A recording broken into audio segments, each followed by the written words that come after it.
belajar filosofi Jawa. Nah, kali ini kita akan belajar bareng guys tentang ajining diri sekolati, ajining rogo seko busono.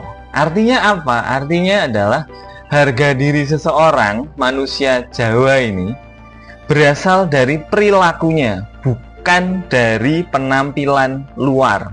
Artinya apa? Yang dilihat bukan sekedar casingnya, tetapi bagaimana cara dia bersikap, bagaimana cara dia berkomunikasi, bagaimana cara dia merespon.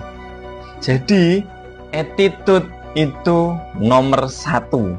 Seperti video saya yang sebelumnya, kita belajar tentang attitude, skill, dan knowledge. Nah, filosofi Jawa yang kita bahas hari ini, fokusnya ada pada attitude. Attitude-nya harus baik.